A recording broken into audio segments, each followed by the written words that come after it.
Bem-vinda, bem-vindo ao BTC Journal, seu programa de notícias de negócios comentadas e analisadas pela equipe da BTC.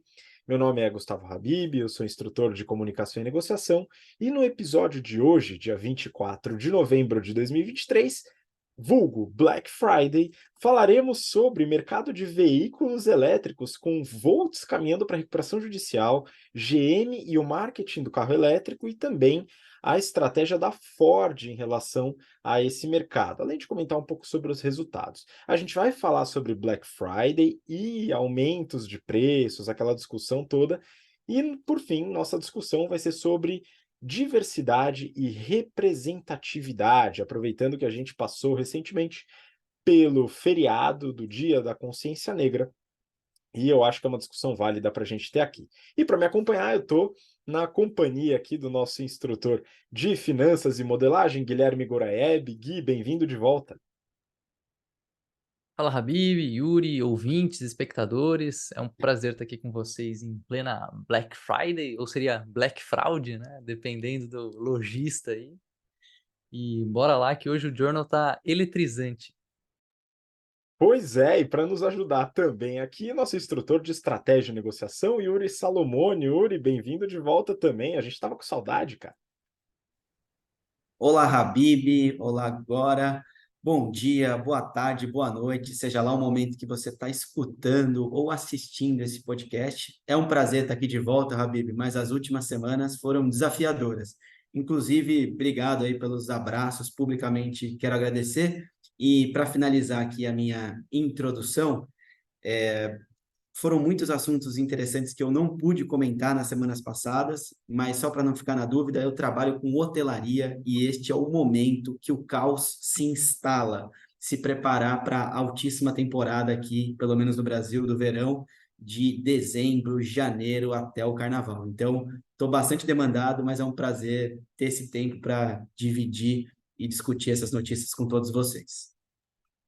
Muito bom. E se você se pergunta, o Yuri trabalha com hotelaria, certamente ele hospeda os colegas do BTC Journal de forma gratuita nos hotéis de sua administração. Eu não vou responder a essa pergunta, mas fica aqui a memória. Tô brincando, Yuri. É isso aí. Eu imagino que o negócio deve estar complicado. E para o Gui também, né? Na parte de recrutamento, certamente a gente tem uma série de desafios que envolvem a discussão que a gente vai falar hoje. Mas vamos começar, pessoal. Tem bastante coisa. Só antes de começar, avisando que a gente está com inscrições abertas e descontos especiais na Black Friday para as inscrições no General Business Program, para você que está entrando no mercado de trabalho, quer se desenvolver, acelerar sua carreira, e também no Strategy and Finance, para você que já é líder de área, líder de empresa, de equipe, e quer trazer mais ferramentas para sua tomada de decisão no dia a dia. Então aproveita, dá uma olhada no site, os links estão aqui na descrição, e aproveita para se desenvolver junto com a gente, com muita prática, muito conteúdo, simulações, modelos. Realmente o negócio é forte, tá? Então aproveita. Bom, vamos lá para a primeira notícia. A gente vai falar um pouco sobre o mercado de veículos elétricos. Eu peguei essa notícia aqui do Neofeed. Com dívida de 335,1 milhões, Volts se prepara para a recuperação judicial. Gui, eu queria que você comentasse um pouco sobre a Volts, esse mercado e, enfim, é uma empresa razoavelmente recente, né? Vamos entender um pouco o que está acontecendo? Fala, Habib, vamos lá. Primeiro, essa sendo uma matéria do Neofeed, né? Confesso que eu senti falta aqui um pouco dos trocadilhos, vou tentar me esforçar aqui, fazer minha parte para rechear os comentários com eles. Bom, primeiro, eu não sei se é melhor dizer que está acabando a energia da Volts ou que a autonomia está chegando ao fim, mas ao que tudo indica, a gente vai ter mais um pedido de recuperação judicial aí nos próximos dias. Parece que não tem montante de dinheiro que resolva um modelo de negócio que não para de pé, né. É uma pena porque a proposta da empresa é interessante. A Volts é uma empresa brasileira que importa peças e monta motos elétricas em Manaus. Hoje eles ainda comercializam 2 modelos, a EV1 Sport, que tem cara de scooter, e a EVS, que parece mais uma moto street, como é a moto que vocês devem estar quando você fala em moto é o que você pensa, né, é a carinha da Honda CG 160, que é a moto mais vendida do Brasil. Aliás, falando em Honda, acho que vale um pouco falar sobre tamanho de empresa, né. Segundo o CEO da Volts, justamente crescer muito rápido foi o problema, né? Em 3 anos, eles saíram de 40 para 400 funcionários e de 100 para 2.400 motos, na fala do CEO aqui, o Renato Vilar. Eu não sei de onde ele pegou esse 2.400, mas eu fui olhar o número de emplacamentos. Talvez isso seja o número de vendas, né, no ano. Mas eu fui pegar o número de emplacamentos. A Volts, ela terminou o ano passado com 4.500 motos emplacadas, que é um volume de respeito, né? Coloca ela como a 12ª maior marca de motos aqui do Brasil. Já nesse ano, 2023, ela perdeu um pouco o fôlego, né? Até outubro foram apenas 1.650 emplacamentos, sendo que no mês de outubro ela emplacou, né? Não sei quantas ela vendeu, mas ela emplacou 21 motos, né? 20 motos, cara, não é nada, né? Para efeito de comparação, a líder absoluta do segmento, de novo ela, Honda, ela emplacou em outubro mais de 100.000 motos, né? Então, assim, uma escala muito diferente. Curiosamente, estava olhando ali o ranking, né? E a Volts, ela emplacou mais do que a Harley Davidson nesses 2 anos, né? A Harley Davidson ficou depois dela. Óbvio, tem uma questão de ticket médio aqui, né? Ela tá vendendo moto aqui de 15, 20 mil reais, enquanto a moto mais barata da Harley Davidson sai por míseros 100 mil reais, né? Então, um ticket bem diferente. Bom, e segundo a matéria, achei curioso isso, né? Eles falam que o problema começou quando a empresa recebeu dinheiro, né? Ele começou a tomar forma, a escalar, a crescer lá em maio de 2021, quando a Volts fez uma rodada e levantou 100 milhões de reais com o Grupo Ultra e com um fundo da Acreditas.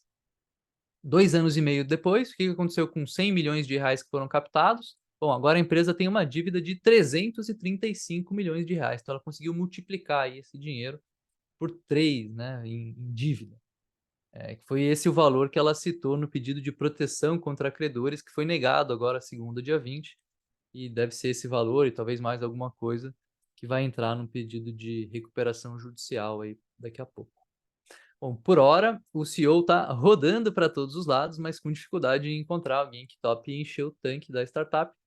Confesso que para mim dói pensar nos clientes da Volts, né? Eles não divulgam aqui a quantidade de clientes com pedidos em aberto, mas tomando como base o prazo deles de 24 semanas entre colocar um pedido e receber a moto. E a queda no número de emplacamentos, que saiu de algumas centenas de emplacamentos por mês para agora 20, eu não duvido que a gente tenha centenas de clientes que estão para ficar com prejuízo de 16, 20 mil reais na mão com a saída da empresa no mercado. Confesso para vocês que eu já olhei a Volts aí na época que eu morava em São Paulo, andava de moto, tal, achava a proposta deles bem interessante, mas também achava ela de certo modo arriscada, né? Parecia se dar um pulo, fazer uma aposta ali em termos de tecnologia, né? A adoção dessa tecnologia no mercado. Acho que a gente ainda não está tão preparado assim, talvez, ou não sei, né? Vamos falar mais de carros elétricos ou de veículos eletrificados aí, mas eu acho que ainda está um pouco cedo, né? Por enquanto eu tô com o meu veículo a gasolina e álcool. Ó. O que vocês me contam do mercado de carros aí? Pois é, em relação à moto, né, talvez algumas das objeções que o Yuri vai falar agora na próxima notícia sejam menores.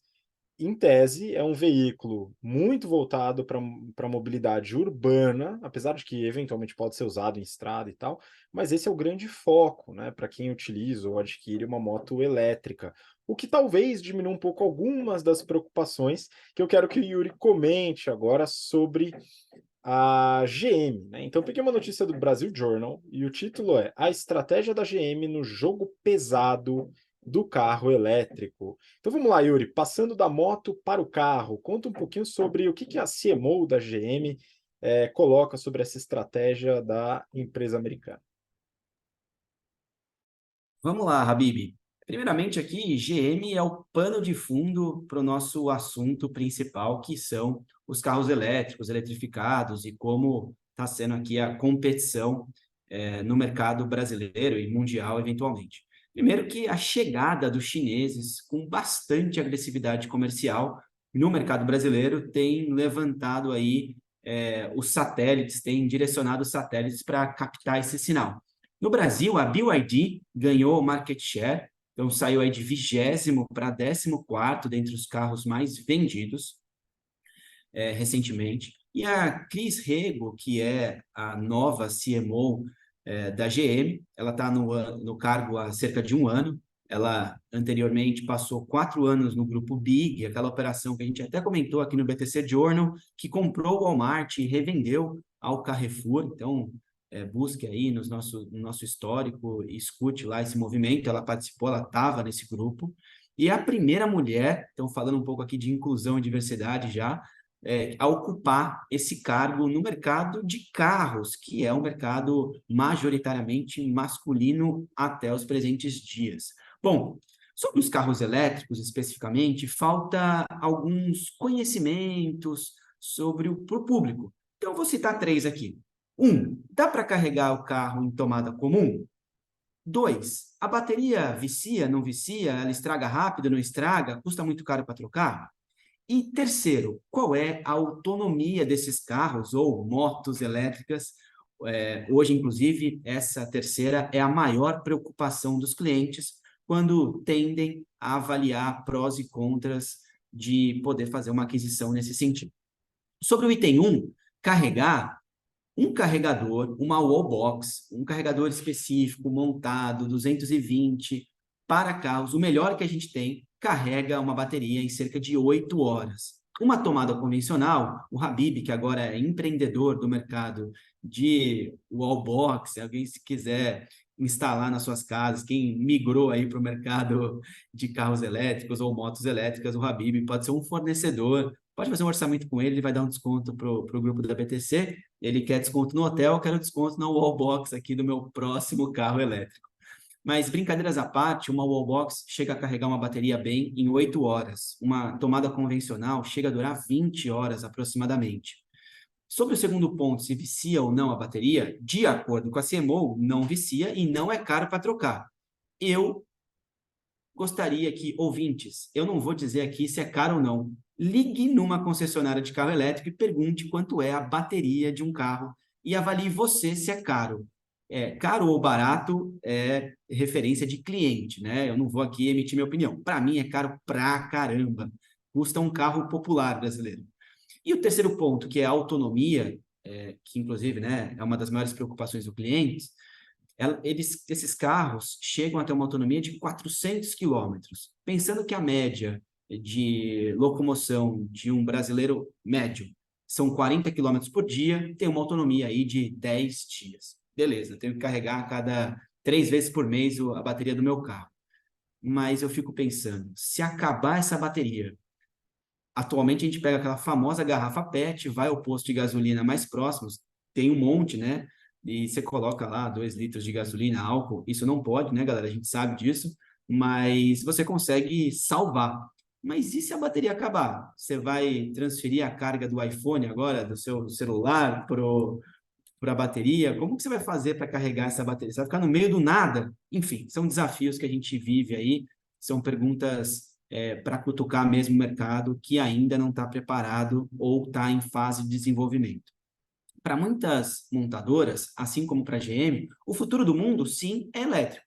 Mas vamos lá para a entrevista propriamente dita, que a gente tem alguns pontos a serem analisados. Primeiro, a GM está aumentando seu portfólio de carros elétricos, ela já tem o Bolt e o Bolt EUV, e para o ano que vem tem mais 2 lançamentos aí, a Blazer EUV e a Equinox. Segundo ponto, ela comenta do tempo de transição, dado que nós não temos hoje um ecossistema que atenda a essa nova demanda de mercado. E sobre a entrada de novos concorrentes, ela avaliou como positivo.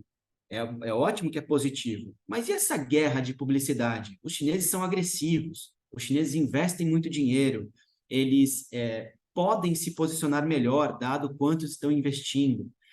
E aí a gente sabe, né, que na análise de portfólio lá da matriz BCG, por exemplo, a gente sempre defende o cash call.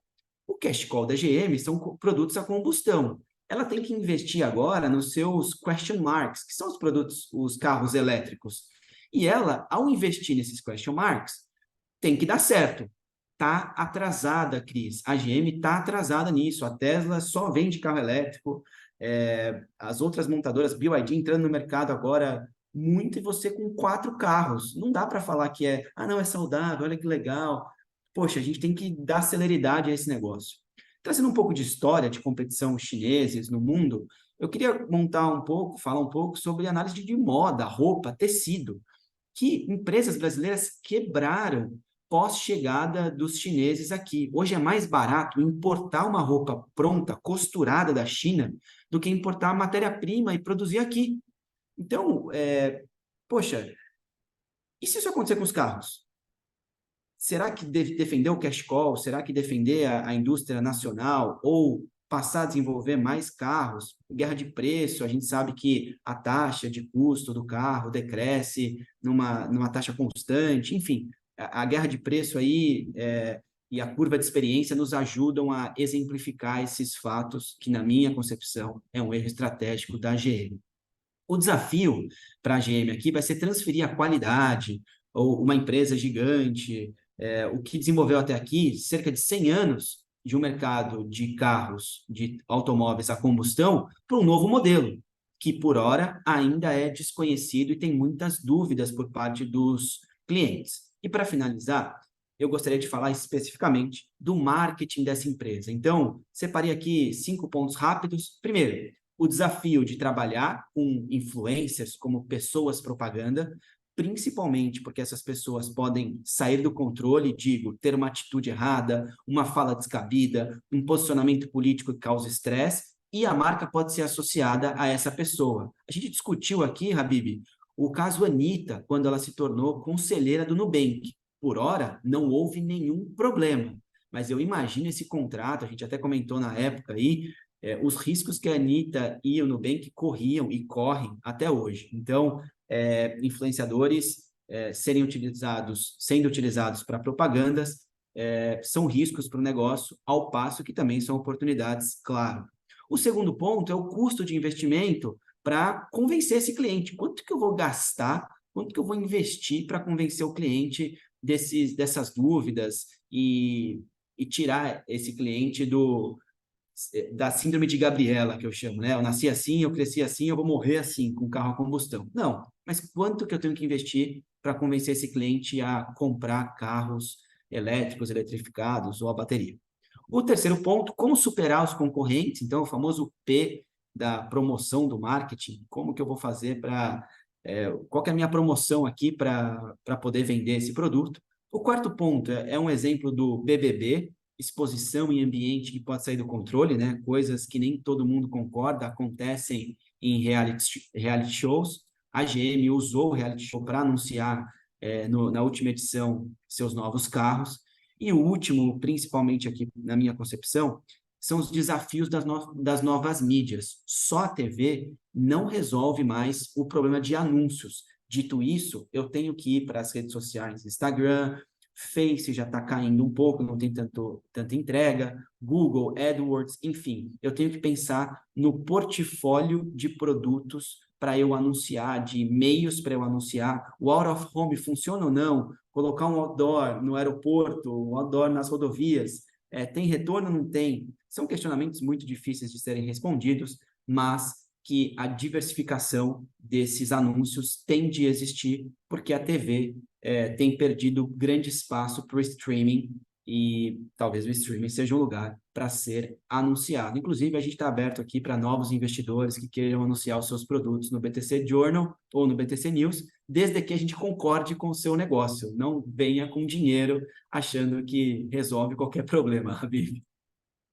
Exatamente. Para anunciar aqui, Yuri, o produto tem que ser bom. Inclusive, né, eu estou aqui usando a minha Tech T-shirt da Insider, que eu uso com bastante frequência. Às vezes eu sofro até um bullying, porque parece que eu uso o tempo inteiro. Algumas pessoas falam que o meu armário parece o da Mônica, da turma da Mônica, que só tem os vestidos vermelhos, etc. Mas tem variedade, hein, pessoal? Esse daqui é verde, meio musgo, tem camiseta preta, branca, azul, enfim, cinza mescla, várias cores e vários outros produtos, né? Eu sou muito fã, além da Tech T-shirt que eu estou usando, muito fã das cuecas e meias, né? Que o pessoal acaba não enchendo muito o meu saco porque não aparece. Afinal, eu uso outras roupas por cima, não é verdade? Mas realmente são produtos muito, muito bons. E a gente tem que tomar esse cuidado justamente na hora de divulgar algum parceiro, alguma parceira. Aproveitando que a gente está falando da Insider, enfim, estamos em Black Friday. Hoje é sexta-feira, o dia da Black Friday, e só hoje, apenas hoje, você tem frete grátis nos produtos da Insider Store. Tá? Se você está vendo esse episódio no sábado, já era, hein? Mas na sexta-feira é frete grátis, ok? Então já aproveita porque com o cupom BTCBF, né, o nosso cupom aqui da BTC, e o link na descrição, junto com os descontos já presentes no site, você pode ter até 40% de desconto. Tá? Então aproveita lá no site da Insider Store, o cupom e o link estão na descrição. Né? Agora seguindo, só voltando, dando uma breve retomada para o que o Yuri falou, né, em relação à reportagem da GM, a CMO comenta em determinado momento da reportagem que ela acredita que os veículos elétricos aqui no Brasil não estão em guerra de preço.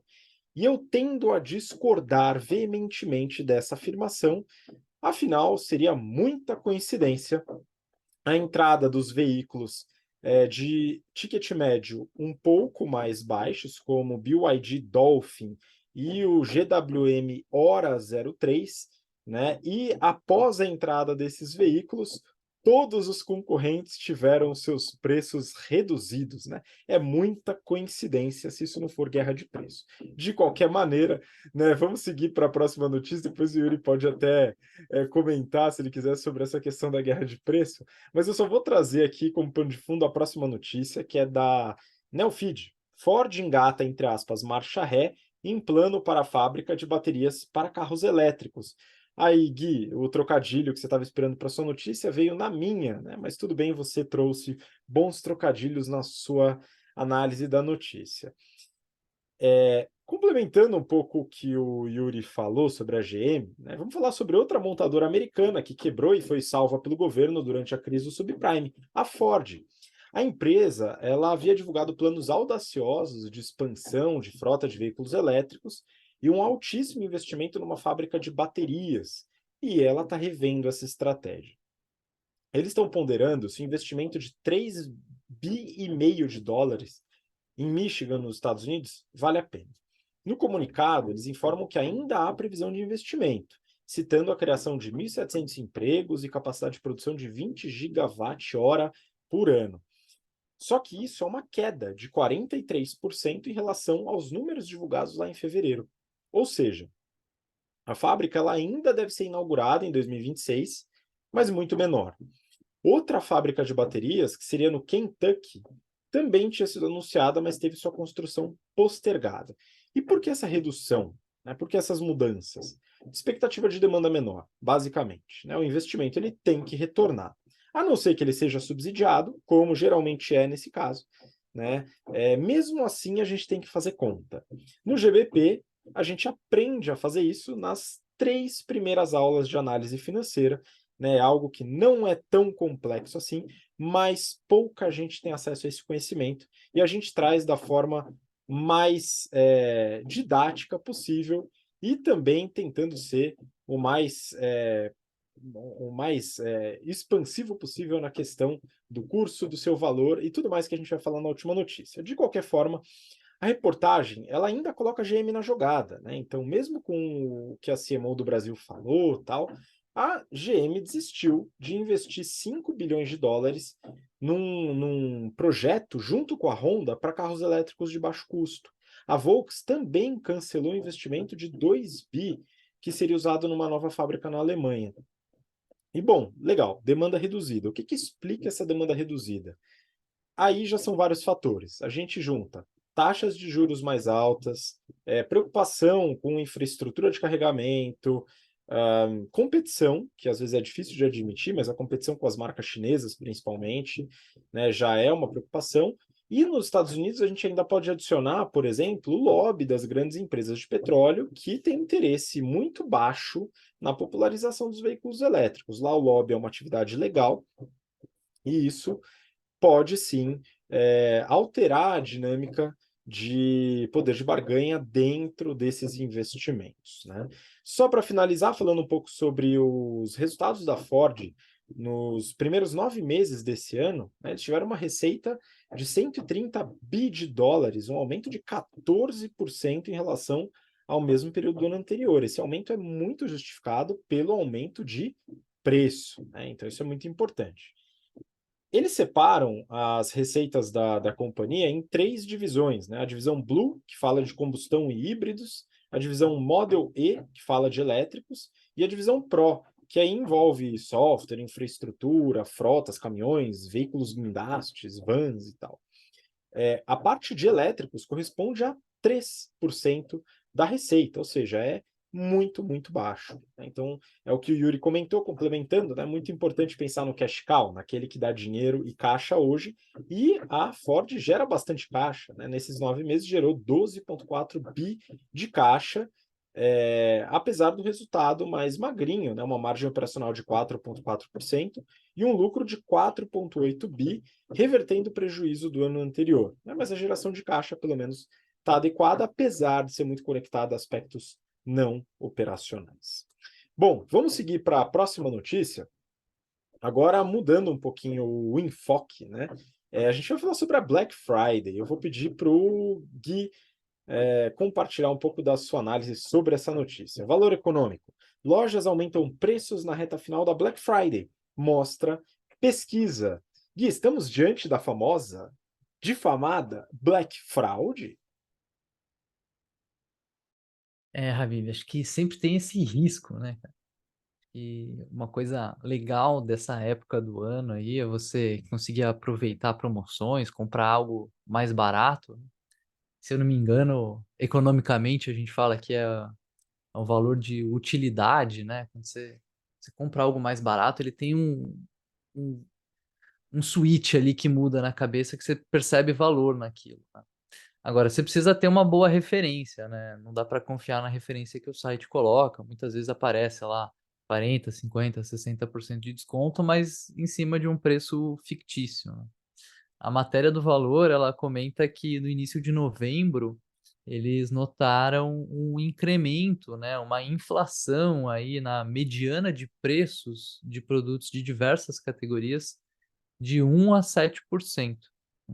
E aí eles elaboram aqui alguns possíveis motivos para esse aumento, né?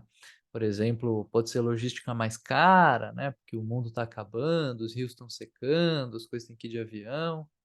Pode ser para compensar perdas ao longo do ano, porque nos primeiros 10 meses do ano o e-commerce vendeu 11,5% a menos do que no ano passado. E, enfim, tem o cenário econômico, né? Guerra na Ucrânia e tal, mas né, no fim a gente sabe que o que pode ser também é aquela inflação artificial, aquela criação da gordurinha, aumenta o preço para daí dar desconto, porque desconto ele é atrativo, né? Ele chama a atenção do cliente. Obviamente é uma prática condenável, né? E agora vamos pensar como cliente, né? Como potencial comprador aí, o que que você pode fazer? Primeira coisa é tentar dar uma olhada no histórico dos preços para ver se realmente o preço daquele produto que você está olhando está barato, né? Tem alguns sites que ajudam com essa tarefa. O Zoom, Buscapé, Google Shopping, Promobit, são alguns deles. Você pode olhar no Zoom, por exemplo, um horizonte de 6 meses, no Buscapé também, acho que são a mesma coisa. 6 meses do como que evoluiu o preço daquele item que você quer comprar, você consegue ter uma boa noção se ele está realmente num preço atrativo agora. Obviamente que comparar o preço em diferentes sites também é válido. E vale lembrar também que caso você se arrependa da compra, seja porque você percebeu que o preço não estava tão bom assim, seja porque você percebeu que estava empolgado demais e que, na verdade, era melhor não ter feito aquela compra. Se você está fazendo essa compra fora do estabelecimento comercial, ou seja, se você está fazendo essa compra online, você tem até 7 dias do recebimento do produto para cancelar e pedir todo o seu dinheiro de volta, inclusive dinheiro do frete, inclusive você não precisa pagar frete para devolver esse item, né? É o famoso direito do arrependimento, que está no Código de Defesa do Consumidor. E aí, dá mais uma dica aqui, né? Vale a pena você tentar, se você quer comprar alguma coisa, fazer com calma, né? Presta atenção, não faz afobado, que a chance de fazer besteira é maior, né? Não se empolga muito com o preço. Os sites, obviamente, hoje estão super otimizados para estimular a compra afobada e a compra de valores cada vez maiores, né? A gente sabe que dói menos comprar na internet, dói menos comprar no crédito, dói menos um monte de coisa que os sites já aplicam. Você tem ali aquela urgência de só tem tantas unidades, essa promoção está acabando. Mas se você quer comprar alguma coisa, mantenha calma, né? Faz uma boa pesquisa e, assim, se possível, inclusive você pode somar promoções, né? Você pode entrar num Livelo, num Esfera, em programas de companhias aéreas, fazer compras bonificadas, ou seja, acumular mais pontos do que você já ia acumular no cartão nessas empresas. Você pode usar cupons, como a gente divulga aqui toda semana religiosamente o cupom da Insider, né? Então você entra lá, ainda põe o cupom da BTC, tem mais desconto. Então vale fazer as coisas com calma. E aí o Habib tem um mantra aqui também que dá para economizar mais, né, Habib? Sempre dá, partindo do princípio de que se você não compra, o desconto é maior. Olha só, o desconto é de 100% sempre que você não compra. Então, acho que uma análise ainda mais interessante, né, além dessas coisas que o Gui falou, mas talvez prévia, não mais interessante, mas uma análise prévia, é realmente abordar a necessidade daquela aquisição. Não é porque algo está em promoção que tem que ser comprado. Olha só, achei esse cortador de grama com 70% de desconto. Ele vai ficar lindo aqui no meu apartamento em São Paulo. Não é necessário, eventualmente, nesse momento. Ah, mas eu quero ter uma casa daqui 20 anos e o meu jardim. Então, talvez não seja esse o momento só porque está com desconto, né? Então, acho que essa análise de necessidade é uma boa. Eu preciso de uma camiseta, eu preciso de um shorts, de uma cueca. Você vai lá na Insider Store e pode aproveitar o seu desconto. Ah, eu preciso de alguma coisa. Beleza, tranquilo. Agora só pelo desconto, aí eu já tenho esse meu mantra, viu, Gui? Já acaba acompanhando bastante as minhas análises aqui. E estou usando nessa Black Friday. Inclusive, itens de primeira necessidade, fica a dica, muitas vezes estão com bons preços, hein, pessoal? Faça um estoque no gabinete do banheiro. Bom, vamos seguir para a última notícia, que a gente vai abordar aqui a discussão do nosso BTC Journal. Eu peguei 3 notícias que eu vou querer que o Yuri comece aqui na discussão. Então, primeira, tudo do valor econômico, tá? Medir representatividade não é suficiente para avançar. Segunda, diversidade racial é desafio para setor de TI. E terceira, startup cria conselho só com executivas negras. Yuri, quero que você comece, a gente vai fazer essa breve discussão sobre diversidade e representatividade, aproveitando, né, que a gente passou pelo Dia da Consciência Negra, acho que é uma discussão relevante da gente fazer aqui. Com certeza, Habib, muito relevante. Primeiro, deixa eu dar o pano de fundo aqui dessa história toda. A primeira notícia, a Kimberly Brown, ela, nessa entrevista ao Valor, ela que é especialista em carreira, liderança, ela veio comentar no Brasil, no 9º Fórum Brasil Diverso, sobre o cenário da diversidade, equidade, inclusão e pertencimento. O maior desafio é saber por onde começar, ela relatou nessa entrevista. E aí tem uma frase dela aqui que eu gostaria de replicar, que é a seguinte: a representação é uma das coisas mais fáceis de medir, mas é fundamental que as empresas deem um passo à frente para garantir que estão considerando outras métricas como, por exemplo, o acesso a capital ou financiamento, o envolvimento de funcionários, as taxas de promoção para pessoas negras, igualdade salarial entre gênero e raça. Bom, fecha aspas aqui. Essa é a primeira notícia aqui, eu queria trazer esse highlight. A segunda notícia fala dos desafios para vários setores, dentre eles o setor de TI. Especificamente de TI, um estudo da Landtech mostrou que 7% das pessoas de TI são pretas, 11% considerados pardos, 17% são mulheres, e dessa liderança entrevistada, 33% da liderança relata dificuldade para contratar ou recrutar currículos desses dois grupos. Vou falar por mim aqui, contratar, recrutar gente está difícil em qualquer setor, principalmente pessoas qualificadas, independente da sua origem. Hoje a gente sabe que apenas 1,6% das diretorias e conselheiras são negras. Então é muito pouco. Pensando aí na representatividade dessas pessoas na população, né? Que elas são 25,4% da população brasileira são mulheres negras, pretas e pardas, segundo o IBGE, tá? E aí, a terceira notícia, eu queria falar da 99 Jobs, que estabeleceu um conselho de administração formado exclusivamente por 6 mulheres negras e pessoas com currículos incríveis, invejáveis, pessoas absolutamente capacitadas para estarem aonde estão. Associada a essa terceira notícia, Habib, trazer mais um exemplo aqui, a B3, a nossa Bolsa de Valores aqui de São Paulo, lançou no ano de 2022, no ano passado, um programa para ampliar a presença de pessoas negras em cargos de C-level e de conselho. Bom, esse é o pano de fundo, são as 3 notícias aqui, com seus respectivos highlights. E, na minha opinião, eu tenho que medir para poder agir. Então, ter acesso a esses dados, tais quais os que foram apresentados na segunda reportagem, nos chamam a atenção, de fato, para a baixa representatividade de mulheres, de negros, de pardos em cargos de liderança, e no caso aqui de TI, mas isso facilmente é extrapolado para outras áreas do mercado. Na minha opinião, o ponto de atenção aqui é na formação das pessoas.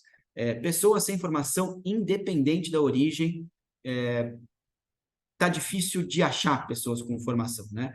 E as empresas até têm pessoas negras, mas na base e não no topo.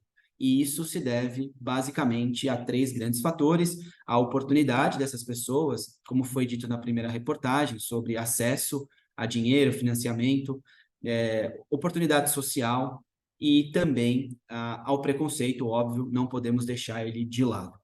E a agenda ESG deve sim ser prioridade das agendas. O ESG é um jeito de mensurar, de medir a governança, né, o G do ESG, e criar esses indicadores, mensurar essas ações de suma importância para o mercado futuro. Então, o que eu gostaria de finalizar aqui, a minha análise está difícil de contratar independente da origem, a representatividade sim está baixa, e temos que lutar por isso, né? Acho que até aqui na BTC vale você relatar o nosso modelo, o que a gente faz aqui, Habib, para poder ter mais representatividade, né? Assim, sempre para empresas menores é um desafio um pouco maior, né? Quando a gente trabalha com isso, até porque a quantidade de pessoas que têm interesse em trabalhar nas empresas menores é menor, a gente tem processos seletivos muito mais enxutos e tal. Mas aqui no nosso corpo de trabalho da BTC, a gente conseguiu, né? Mesmo no início da BTC, era bastante pouco diverso, né? Até pela própria origem da BTC, dentro de uma universidade de engenharia, com uma presença muito grande de um público masculino, a gente conseguiu uma diversidade grande de gênero dentro da BTC hoje, né? Então acho que é um trabalho árduo e longo, né? Que talvez não tenha resultado no curto prazo, mas com bastante esforço a gente consegue algo no médio e longo prazo. Eu queria que o Gui comentasse um pouco sobre o que o Yuri falou e sobre as reportagens, para depois eu também dar um pitaco. Boa. Pegando o gancho no que você trouxe agora, Habib, acho que a gente tem uma dificuldade grande quando a gente fala de setores específicos, né? Então, por exemplo, é muito comum ouvir a seguinte frase: 50% da população do Brasil é negra, então 50% da sua empresa deveria ser negra. Tá, mas e se minha empresa está em Porto Alegre? Lá não é 50% da população que é negra. Não, se minha empresa está no Recife, aí talvez eu tenha dificuldade em contratar gente de olho azul e cabelo loiro, né? Então, assim, dependendo de onde você está, é difícil você ter essa amostragem do todo, né? Você vai ter assim, nuances, né? Se a gente está numa empresa, você comentou, pô, a BTC, ela foi formada por engenheiros, né? Eu não lembro se tinha alguém que não era engenheiro, mas acho que quase todo mundo era engenheiro lá dos fundadores. Pô, você vai na faculdade de engenharia, na minha sala, em engenharia naval, de 35, 40 pessoas, tinha 3 mulheres. Se eu quiser montar uma empresa de engenharia naval, não conheço muita mulher para conseguir popular essa empresa e ter boas métricas aqui, né, de diversidade. Acho que tem uma dificuldade que ela passa por formação, né? Tem um trabalho de conseguir colocar essas pessoas, formar pessoas e colocar elas no mercado de trabalho e trazer experiência, que é o que a gente vê também nas empresas maiores que têm uma rotatividade maior, que têm números de contratação maior e que conseguem adotar essas políticas de uma maneira mais ampla. A questão é você conseguir fazer essas pessoas subir na escadinha, né, hierárquica. E aí acho que tem um lado que é o lado da formação e o outro lado é o lado de experiência mesmo, né? Então, assim, eu trabalhei um pouco com recrutamento, né? E com recrutamento, quando você começa a cavar um pouquinho, você percebe que, dependendo de como você escreve a vaga, você talvez esteja direcionando ela um pouco mais para um perfil masculino do que para um perfil feminino, por exemplo. Dependendo do que tipo de restrição que você coloca na vaga, você está direcionando para um grupo e em relação a outro. Então, acho que tem preocupações que estão voltadas para trazer as pessoas, né, para ser o mais diverso possível quando a gente fala de trazer as pessoas para a empresa. Acho que isso é um benefício para a empresa, né, de estar acessando um pool de candidatos cada vez maior, a partir do momento que você é menos restritivo nas suas vagas, né? E, obviamente, depois, quando você acessa esse pool, você vai precisar fazer os seus filtros para conseguir trazer as pessoas. Mas uma vez que você abriu a rede, né, e conseguiu lançar uma vaga que atraiu pessoas qualificadas de N características diferentes, né? E eu acho que vale ir muito além do que da discussão como a gente geralmente trata ela, né? Geralmente, quando se fala de diversidade, fala ou de homem e mulher, ou fala de branco e negro, né? Ou branco, pardo e negro. Mas a gente tem vários tipos de diversidade, né? A gente pode falar de diversidade etária, de cada vez mais a população está envelhecendo, né? Eu trabalho em contexto de startup e a galera é bem nova, né? Assim, você caça uma ou outra pessoa acima de 40. Empresas maiores isso já não é tão verdade, né? Você tem pessoas mais velhas. A gente pode falar de diversidade geográfica, né? Então tem N recortes de diversidade que a gente pode fazer. Eu acho interessante, isso aqui é um papel de RH, é um papel de gestão, né? De todos os gestores, de olhar para como ele está na empresa, como estão os funcionários e o time dele, e entender como que está sendo a experiência dessas pessoas dentro da empresa, né? Estou falando aqui de pesquisa de clima, mas também de bater papo, de trocar ideia, de, cara, será que a experiência que as pessoas estão tendo na empresa é a experiência que eu gostaria que elas tivessem, né? Será que essa experiência ela é diferente de acordo com alguma variável aqui demográfica, como pessoas mais novas versus mais velhas, branco versus preto, homem e mulher, sei lá, quem voltou de licença paternidade, maternidade e versus quem não saiu. Acho que tem N recortes diferentes que a gente pode fazer quando pensa em diversidade para poder atuar, né? Óbvio, precisa medir, né? Como o Yuri falou, se a gente não mede, é difícil fazer gestão. Tem coisas que são subjetivas que estão nessa medição, mas sempre vai ter, não tem como fugir. Mas a gente precisa medir para conseguir atuar em cima disso. E aí, para mim, ir buscar essa experiência, né? Essa evolução. Não adianta só eu trazer as pessoas de um determinado grupo demográfico, mas eu preciso trabalhar para que elas consigam ter uma boa experiência, assim como todo mundo, né? Tem uma boa experiência dentro da empresa para conseguir se desenvolver, conseguir se desenvolver na medida das suas capacidades, das suas vontades, né? E alcançar cargos diferentes. Mas, assim, acho que vale comentar que é bastante difícil a gente contratar tendo essa restrição de ser uma determinada idade, uma determinada cor, uma determinada formação para cargos específicos, né? Para cargos, especialmente cargos de gestão, que já demandam experiência em cargos de gestão, né? Então, quando eu quero contratar um coordenador, um gerente, um diretor, e quero fazer essa vaga afirmativa, é mais difícil, né? Uma das coisas que eu acho super interessante aqui é o trabalho remoto, né? Que é algo que eu vivo nesse mundo há algum tempo. A empresa, como eu trabalho em empresa de tecnologia, isso é algo cabível, né? Diferente de trabalhar no setor hoteleiro, onde eu preciso ter a pessoa lá para me receber no hotel. No setor de tecnologia é super cabível eu ter trabalho remoto. É algo que eu acho que facilita muito, né? Porque eu consigo contratar a gente na Geek, a gente contrata em todo o Brasil. Então, cara, fica muito mais fácil, né? Se eu quero. Como eu aumento o pool de candidatos, eu posso ser mais restritivo em outras coisas, né? Eu gosto de usar isso quando eu contrato para subir a barra. Eu vou contratar a melhor pessoa possível, independente, sei lá, é um alien, é um mutante, o que que é, mas tá no Brasil, é a melhor pessoa possível dentro daqueles critérios que foram estabelecidos, né? Eu acho que isso ajuda você aumentar ali o seu. Você abre essa porta de entrada um pouco mais, né? E possibilita depois você ser mais seletivo. Agora, um outro ponto, só na primeira matéria que o Yuri trouxe, era comentado sobre setor de tecnologia, né? Eu acho que é super difícil a gente encontrar representatividade.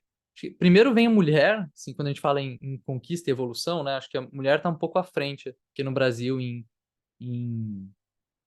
em diversidade, representatividade, do que está o negro, né?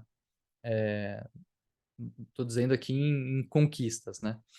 E já é difícil no setor de tecnologia a gente ter mulher, acho que tem muito mais uma presença de homem, né?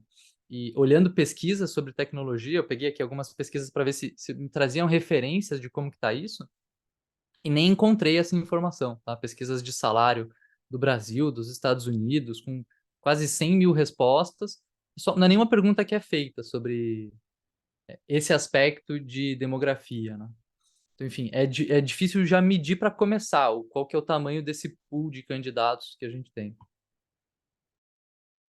Pois é, tem vários desafios e cada setor, né? Eu acho legal isso que o Gui trouxe em relação ao trabalho remoto. É uma ação implementável, mensurável e para diversos setores.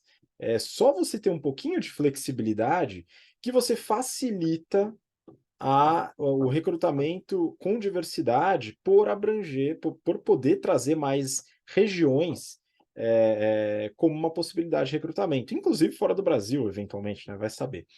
Mas ó, antes de eu colocar aqui meu ponto também, a gente encaminhar a discussão para o final, eu vou liberar o Yuri, que tem uma reunião agora, né? Então, Yuri, eu vou pedir para você, se você tiver algum comentário adicional, tal, mas mandar seu abraço para a turma aí, antes de eu dar sequência aqui, para você poder brilhar na sua reunião. Obrigado, Habib, obrigado, Gora, ouvintes, por estarem aqui até agora. Só queria completar mandando um beijo, um abraço aqui para Cássia Domingos, que foi nossa aluna no GBP. Habib, é uma mulher negra que luta por essa representatividade nas empresas. Me procurou há um tempo atrás para a gente fazer um processo para ela chegar nesses cargos. Ela tem trilhado uma carreira exemplar, então queria aqui deixar ela como exemplo de luta por essa representatividade. Então, um beijo para Cássia e por Yuri Campos também, que foi nosso aluno, um homem negro e que também tem essa luta nos seus negócios e ambos se destacaram muito nos cursos do GBP. Então, independente da sua origem, homem, mulher, negro, branco, pardo, enfim, se capacite. E o GBP, a BTC, está preparada para te receber e te ajudar nesse desenvolvimento social, corporativo, econômico e principalmente desenvolvimento em negócios. Então, obrigado a todos e até mais. E tchau, Habib. Tchau, Gora. Até mais. Valeu. Muito obrigado, Yuri. Obrigado pela bola rolada aí em relação à BTC, porque a gente está aqui justamente para transformar uma sociedade através da educação de qualidade. E o que o Yuri comentou, né, mostra um pouco do nosso modelo de negócio voltado para produto mesmo, né, para os cursos. A gente tem uma série de possibilidades de bolsa para pessoas que não têm possibilidade de arcar com os custos do curso. Isso acaba ajudando bastante na formação de minorias também, de pessoas que teriam dificuldade a esse acesso, além do próprio modelo de negócio e do produto que a BTC oferece através dos seus cursos, que envolve um conteúdo que tem a densidade de um conteúdo de pós-graduação com um valor 10 vezes menor, né? Então, a gente sabe da qualidade do nosso curso e do conteúdo, e se você quer saber um pouco mais, eu peço até para você não ouvir de mim, né? Porque eu sou bastante parcial em relação ao que a BTC oferece, por motivos óbvios e diversos. Mas bate um papo com um ex-aluno ou uma ex-aluna que fez o curso. E você talvez encontre pessoas que fizeram o curso da BTC e que também fizeram uma pós-graduação. Eu recomendo que você também converse com essas pessoas, assim como a gente conversa, para entender um pouco mais dessa transformação que a gente está passando, tá? Então, o oferecimento de produtos e serviços de forma que você consiga englobar mais pessoas e trazer diversidade é algo bastante relevante, tá? Então, acho que esse é um primeiro ponto. O segundo ponto que eu queria complementar aqui, Gui, é o seguinte. Eu estudo bastante economia comportamental. Hoje à tarde eu tenho um treinamento para uma empresa relacionado a esse tema, e a gente sabe que muitas decisões elas têm aspectos irracionais que acabam entrando em contato com a gente. E esses aspectos podem englobar algumas questões sociais graves, né, que muitas vezes não estão dentro da nossa racionalidade ou da nossa consciência, mas que acabam pesando de uma forma inconsciente dentro da nossa tomada de decisão. Como assim? É muito comum a gente ouvir determinados argumentos como ao justificar uma falta de diversidade na empresa, né, algo como eu contrato exclusivamente baseado em competência, né? Eu sou cego para cores e eu contrato exclusivamente baseado em competência. E quando a gente olha para a realidade, a gente observa que aquela empresa contrata quase que exclusivamente pessoas brancas e majoritariamente homens brancos, né? Então, se a gente força a barra nesse argumento, fica difícil de sustentar algo que fuja um pouco de um argumento racista, tá? De certa maneira. Então,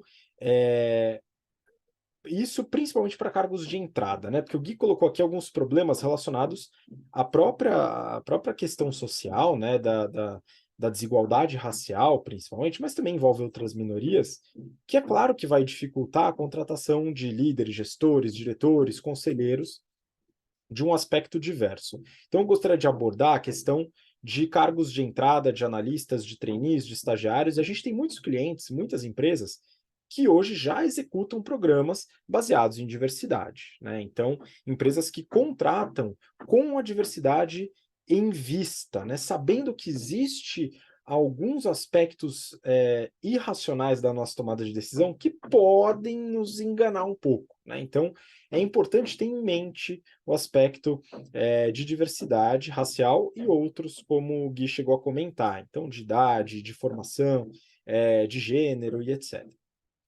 Né? Então, acredito que com programas do governo, por exemplo, que facilitam a entrada de pessoas pretas, de pessoas indígenas e de outras diversas minorias dentro de universidades públicas e até de universidades privadas, através de programas de fomento, como o ProUni ou FIES, por exemplo, né, a possibilidade, o rol de pessoas diversas que a gente pode ter na contratação de cargos de entrada é grande e, na minha visão hoje, não justifica uma diversidade baixa dentro da empresa em cargos de entrada. Nada justifica isso hoje com essa possibilidade, esse aumento de diversidade dentro das universidades, principalmente, né? É claro que isso é mais voltado para empresas de grande porte. Empresas de pequeno porte ainda podem ter alguma dificuldade pela própria capacidade financeira da empresa, né, e tamanho, enfim, recursos que ela tem para isso. Então, acredito que para cargos de entrada é fundamental que a empresa tenha uma atitude ativa relacionada à diversidade, para poder tirar um pouco aquele aspecto irracional ou inconsciente que pode diminuir a possibilidade dessa diversidade. Acho que são algumas ações um pouco mais difícil para cargos de alta experiência, como o Gui comentou, mas talvez seja uma tentativa também, né? Eu acho que é importante a gente ter esse assunto em mente, porque é muito difícil a gente conseguir justificar e, principalmente, viver com isso na consciência, o fato de que mais de 50% da população é de pessoas pretas, de pessoas pardas e também de mulheres, e nos cargos onde há uma maior remuneração, uma experiência, etc., a gente tem uma representatividade que é muito diferente disso, né? A gente tem que fazer algo para mudar, acho que esse é um começo, lidar com cargos de entrada e aí fomentar o desenvolvimento das pessoas de dentro da empresa para que subam para cargos de gestão, né? Então, também forçar a barra para, ao invés de contratar alguém de fora, desenvolver alguém de dentro. É mais uma ação que a empresa pode fazer, que é mensurável, implementável e dá para ser feito. Gui, são esses os pontos que eu queria colocar. Não sei se tem mais algum ponto aí a adicionar, mas a gente já pode ir encaminhando para o final. Exatamente, Habib. Acho que tem uma inércia, né, quando a gente fala da questão de diversidade, especificamente em cargos maiores, né, assim, cargos que não são de entrada, que é natural você querer alguém que tem experiência, né, e alguém precisa furar a bolha, né, precisa começar puxando a galera que não tem experiência para que eventualmente ela tenha experiência e você consiga ter um pool de pessoas qualificadas. E aí, para mim, assim, que não faz sentido querer ser super específico, mas acho que é importante a gente pensar em diversidade de uma maneira mais ampla, né? Não pensar só em ter uma cota de mulher, vou ter uma cota de negro, mas eu quero olhar se quem é mais novo está tendo uma boa experiência, se quem é mais velho está tendo uma boa experiência, se quem mora perto do escritório, quem mora longe do escritório, se quem está no Nordeste, se quem está no Sudeste, se quem acabou de voltar de licença, se quem é mãe, se quem é solteiro, né? Eu quero saber se todo mundo está tendo uma experiência legal. Então, assim, e aí você vai ter uma diversidade ampla, você vai ter naturalmente mais dificuldade, né? Acho que vale também a gente comentar que tem um quê de incômodo aí, né? Tem um certo desconforto em você trazer diversidade, porque é muito mais cômodo eu pegar e só colocar a galera que é parecido, que mora perto, que tem as mesmas ideias, que torce pro mesmo time, que vota no mesmo candidato, e aí ninguém discute com nada, tá todo mundo igual. Mas obviamente você tem, como diversas pesquisas já comprovaram, algumas perdas, né, em fazer isso. Em questão de criatividade e geração de valor. Mas enfim, acho que é isso. Um tema delicado. Acho bem capaz de a gente ter pisado em alguma casca de ovo aí, cometido alguma gafe. Se quem pegou, peço que corrija aí, que mande os comentários. E, bom, prazer estar aqui discutindo com vocês e a gente se vê na semana que vem. Abraço. Pois é, Gui, obrigado pela sua participação e pelo lembrete. Então, se você tem algum comentário, algo a adicionar ou a nos corrigir, manda nos comentários, tá? Porque é algo que é muito importante para a gente seguir desenvolvendo temas espinhosos, né? Porque esses temas são importantes de serem tratados dentro do nosso público, foram pedidos, né? Para que a gente trouxesse alguns temas em relação à discussão. E a gente pode cometer vários erros, né? Afinal, a gente comete vários erros e a gente só pode melhorar se a gente for informado desses erros, tá, pessoal? Então, manda bala, que a gente gosta de receber feedback. E os nossos alunos sabem disso, porque eles têm que preencher uma planilha de feedback em toda a disciplina e a gente lê tudo, hein, pessoal? Isso é muito, muito importante. Bom, obrigado pela sua atenção, pela paciência de nos acompanhar até agora e a gente tem um encontro na próxima semana para mais um episódio do BTC Journal. Um grande abraço, até lá. Tchau, tchau.